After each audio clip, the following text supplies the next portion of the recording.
아무리 좋은 성분이 많이 들어간 클렌저를 사용하여도 피부 타입에 맞지 않거나 올바른 세안 방법으로 세안을 하지 않는다면 오히려 피부에 독이 될 수 있습니다.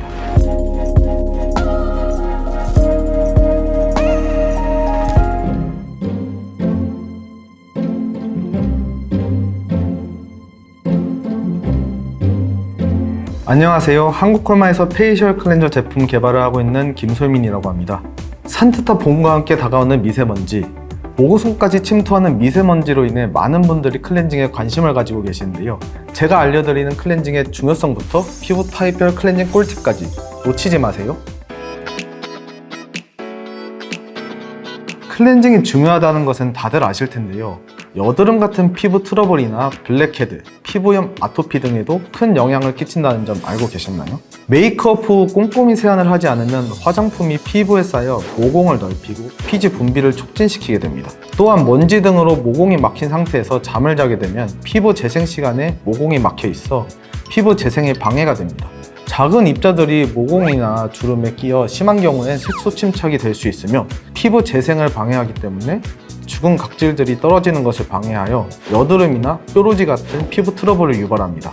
메이크업을 하지 않더라도 깔끔한 클렌징을 하지 않으면 피지나 먼지가 모공을 막게 되어 피부 트러블을 유발할 수 있으며 모공 속에 쌓인 피지가 노폐물과 만나 블랙헤드를 유발할 수 있습니다. 특히 지금처럼 봄철 미세먼지와 황사로 각종 오염물질이 포함된 입자가 피부 속까지 침투해 접촉성 피부염을 일으키거나 아토피, 여드름 등이 심화시키는 등 크고 작은 트러블을 유발할 수 있기 때문에 이러한 봄철에는 더욱 클렌징이 중요합니다. 여기서 잠깐, 세안에도 종류가 있다는 사실 알고 계셨나요? 네, 세안에는 1차 세안과 2차 세안이 있습니다. 1차 세안은 물을 사용하지 않고 메이크업을 녹여내어 지우는 용도의 세안을 의미하며 2차 세안은 물과 함께 거품을 내서 피부 사이사이에 있는 메이크업 잔여물이나 미세먼지, 노폐물 등을 세안하는 것을 의미합니다. 1차 세안과 2차 세안 둘 다 하는 것을 이중 세안이라고 합니다. 1차 세안과 2차 세안을 모두 하기 때문에 더욱 깨끗하게 클렌징되어 무조건 이중 세안을 해야 한다고 생각하실 수 있으실 텐데요. 이중 세안이 절대적으로 좋은 것은 아니며 메이크업 정도나 피부 상태에 따라서 선택적으로 세안하는 것이 좋습니다. 아침 세안과 저녁 세안에 따라서도 클렌징 방법이 다른데요. 무조건 옳은 세안 방법은 없지만 대중적인 피부 타입 기준으로 아침, 저녁 상황에 따른 클렌징 방법을 추천드리겠습니다. 아침 세안의 경우 이미 전날에 충분히 메이크업 클렌징을 한 상태이기 때문에 1차 세안은 생략이 가능합니다. 그렇다면 물 세안으로도 충분하지 않을까 하고 생각하실 수도 있겠지만 밤사이 분비된 피지나 땀을 세안해야 하며 강한 세정력이 필요한 상황이 아니기 때문에 약산성 저자극 클렌징 폼으로 손에 충분히 거품을 내어 가볍게 세안하는 것을 추천드립니다. 저녁 세안의 경우 일상생활을 하면서 피부에 쌓인 노폐물, 미세먼지를 깨끗이 씻어내고 메이크업을 하신 경우 깔끔하게 클렌징해야 하기 때문에 아침 세안보다 더 정밀한 세안이 필요합니다. 메이크업 정도에 따라 이중 세안을 추천드리며 피부 타입별로 자기 피부에 맞는 클렌저를 선택하셔서 아침보다 더 꼼꼼한 세안을 하시는 것을 추천드립니다. 용도에 따라 크게 메이크업을 녹여내어 지워내는 용도인 1차 클렌저와 거품을 내어 피부 사이사이 1차 세안 후 남은 메이크업이나 미세먼지, 노폐물 등을 깨끗하게 씻어내는 용도인 2차 클렌저가 있습니다.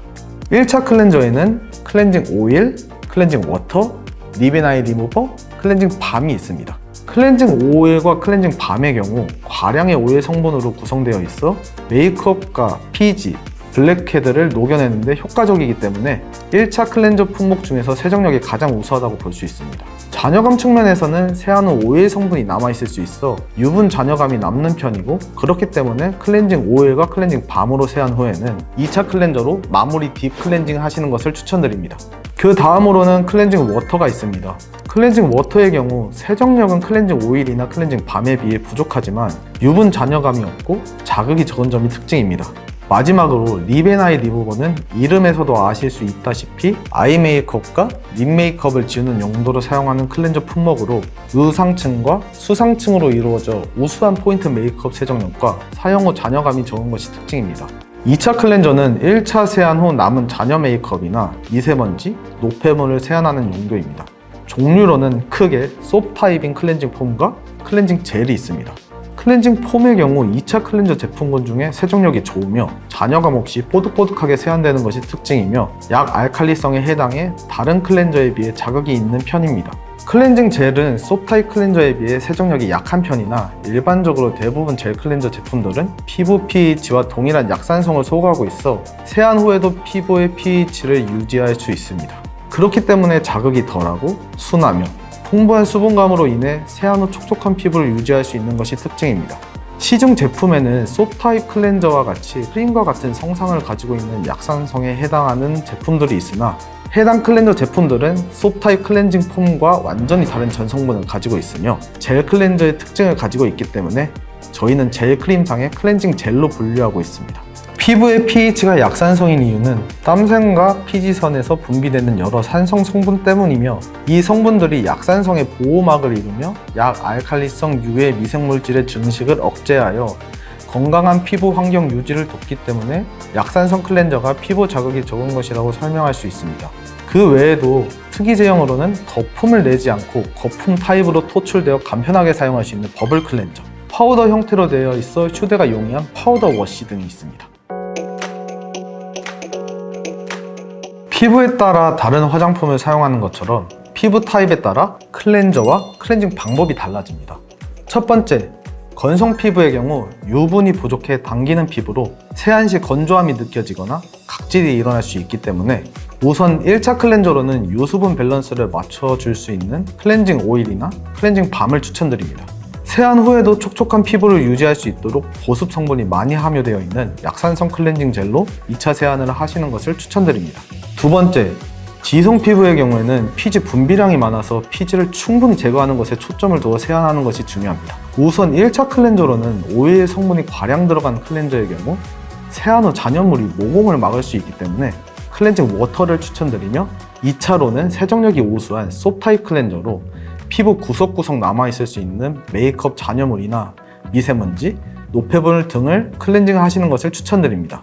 세 번째, 민감성 피부의 경우 피부에 자극이 적은 세안을 하는 것이 중요하기 때문에 1차 클렌저로는 자극이 적은 클렌징 워터로 세안 후 자극이 적고 피부 pH에 최적화된 약산성 클렌징 젤로 2차 세안하는 것을 추천드립니다. 네 번째, 복합성 피부는 T존에는 피지가 많고 눈 주위와 볼 주위 등 U존에는 건조하고 각질이 일어나는 피부 타입이기 때문에 조금 번거롭더라도 T존은 지성 피부의 클렌징 타입의 클렌징 방법, U존에는 건성 피부 타입의 클렌징 방법으로 세안하는 것을 추천드립니다. 마지막 다섯 번째, 만약 여드름이 많은 피부라면 2차 클렌저로 살리실릭 애시드가 함유된 여드름 완화 기능성 클렌저를 추천드립니다. 피부에 각질이 너무 많이 생기거나 제대로 씻겨나가지 않을 경우에 각질이 모공을 막고 각질 사이사이에 각종 세균이 번식하여 여드름과 같은 피부 질환이 생길 수 있습니다. 각질 제거에 탁월한 바하 성분인 살리실릭 애시드는 피부 골격을 구성하는 케라틴의 침투 및 연화 작용을 일으키며 피부의 턴오버 및 새로운 세포의 생성을 촉진하기 때문에 여드름이 많은 피부에는 식약처에서 여드름 기능성 허가를 받은 살리실릭 애시드가 함유된 여드름 완화 기능성 클렌저를 추천드립니다. 피부 타입뿐만 아니라 그에 맞는 클렌징 방법을 잘 아는 것도 중요한 점 잊지 마세요.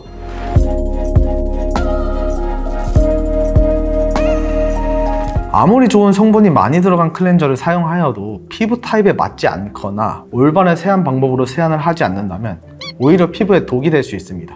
또한 하루의 시작과 끝을 같이 하는 화장품이 클렌저 제품이기 때문에 그 시작과 끝을 어떻게 하느냐에 따라서 피부가 좋아질 수도 나빠질 수도 있으며 그렇기에 오늘의 이 영상이 여러분께 많은 도움이 되셨으면 좋겠습니다.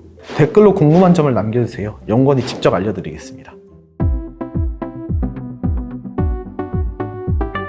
설명서는 틀린 말을 하지 않기 때문에 제품 뒷면의 용법 용량 부분을 참고하셔서 세안하는 것이 가장 옳은 세안 방법이라고 생각합니다.